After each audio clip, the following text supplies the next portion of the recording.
رحیم میرے بھائی نے میں نے بہت سے سوال ان کے سامنے رکھے تھے، کسی کا جواب ابھی تک نہیں دیا ہے سوائے ایک دو کے جو انہوں نے 14ویں 15ویں نمبر پہ جا کے سوال سنا تھا۔ تو یہ یاد رکھیے گا کہ اتنے سارے سوالات کے جوابات ان کے پاس نہیں ہیں، اور وہ بھی کس معاملے میں؟ خدا کے معاملے۔ اب انہوں نے جو حوالہ پڑھا ہے یوحنا 5:23 کا کہ تاکہ سب بیٹے کی عزت کریں، تو کیا بیٹا باپ کے برابر عزت پانے کا حقدار ہے آپ کے مطابق اس آیت سے؟ آپ کہیں گے بالکل ہے۔ جب حکم دیا گیا ہے کہ باپ کی عزت ویسی بیٹے کی عزت، مطلب باپ بیٹا دونوں برابر، تو پھر یہ فلپیوں کا جو حوالہ آپ نے پڑھا تھا کہ جس میں لکھا ہے اس نے اگرچہ خدا کی صورت پر تھا، خدا کے برابر ہونے کو قبضہ میں رکھنے کی چیز نہ سمجھا بلکہ اپنے آپ کو خالی کر دیا۔ مطلب کس سے خالی کر دیا؟ الوہیت سے خالی کر دیا۔ اپنے آپ کو باپ کے برابر ہونے کا اس نے مستحق نہیں سمجھا، قبضے میں رکھنے کی چیز نہ سمجھا بلکہ اپنے آپ کو خالی کر دی۔ تو یہ کیسا خدا ہے کہ خود کو ہی خدائی سے خالی کر رہا ہے؟ اور اگر میری بات توجہ سے سنیے گا، اگر آپ کہتے ہیں کہ باپ اور بیٹا دونوں کی عزت برابر ہے، تو پھر ابھی میرے سامنے آپ بیٹے کو مسیح کو باپ کہہ کے دکھائیں۔ بیٹے کو آپ باپ کہہ سکتے ہیں، بھائی عزت تو برابر دینی ہے، ایک جیسا جلال دینا ہے۔ تو دو جو ذاتیں ہیں ان میں سے ایک کو باپ کہتے ہو، دوسرے کو بیٹا کہتے ہو، تو جس کو بیٹا کہتے ہو اس کو باپ کہہ کے دکھاؤ، اور جس کو باپ کہتے ہو اس کو بیٹا کہہ کے دکھاؤ۔ بائبل کا یہ عقیدہ ہی نہیں ہے کہ ایک دوسرے کا نام ایک دوسرے پہ فٹ کریں۔ تو یہ آپ کی کوئی دلیل نہیں بنتی کہ آپ جس میں کہیں کہ برابر عزت دینی ہے۔ اور عزت کا مطلب عبادت، یہ کون سی تشریح ہے؟ بھائی میں کہتا ہوں اپنے باپ کو عزت دو، اپنے استاد کو عزت دو، تو کیا یہ جملہ میرا بولنے سے کوئی باپ کوئی استاد خدائی کے اندر شریک ہو گیا؟ پھر اکنوم تو پھر کروڑوں ہو جائیں گے۔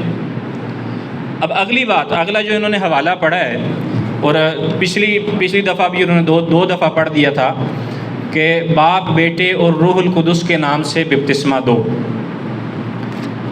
اب یہ بات جو انہوں نے کہی ہے کہ یسوع مسیح نے کہا اپنے شاگردوں کو کہ تم جاؤ اور جا کے جو یہ اپنے میری امت کے لوگ ہیں ان کو 3 لوگوں کے نام سے بپتسمہ دینا ہے۔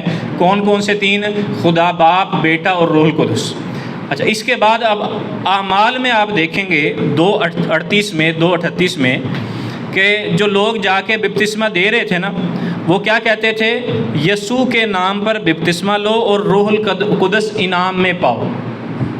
اگر ان کو حکم دیا گیا تھا کس چیز کا؟ کہ تینوں کے نام کا بپتسمہ دینا ہے، تو پھر انہوں نے اس حکم کی پیروی کیوں نہ کی اور صرف روح القدس کو نکال کے، باپ کو نکال کے صرف مسیح کے نام کا بپتسمہ کیوں لیا؟ تو یہ میرا سوال ہے کہ یہ سارا کچھ کہنے کے باوجود تو پھر یہ اس کا جواب کیا بنے گا؟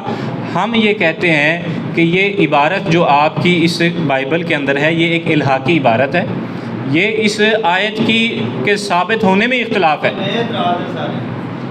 آپ کے جواب دے رہا ہوں سر، آپ کا جواب دے رہا ہوں میں۔ تو یہ ایک الہاقی عبارت جو آپ نے پیش کی، اس کا جواب یہ ہے کہ یہ الہاقی عبارت ہے، اور اس عبارت کو جو الہاقی ہے ان لوگوں نے تسلیم نہیں کیا ہے۔ اور پھر میں نے جو سوال دوبارہ دہرا دیتا ہوں کہ کبھی باپ نے کہا ہو کہ مجھے ایک اکنوم ماننا ہے، بیٹے نے کہا ہو ایک اکنوم ماننا ہے، روح القدس نے کہا ہو ایک اکنوم مان کے میری بھی عبادت کرو، نہیں کہا۔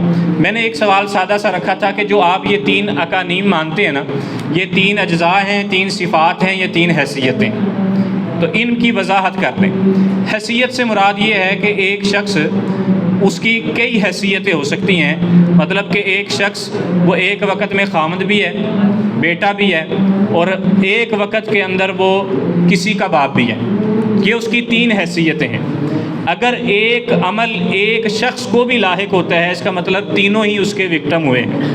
مثال کے طور پہ یہ شرافت مسیح صاحب ہیں، ان کا ایکسیڈنٹ ہوتا ہے، لات ٹوٹ جاتی ہے، یہ اب کسی کے باپ بھی ہیں، کسی کے بیٹے بھی ہوں گے اور کسی کے خاوند بھی ہوں گے۔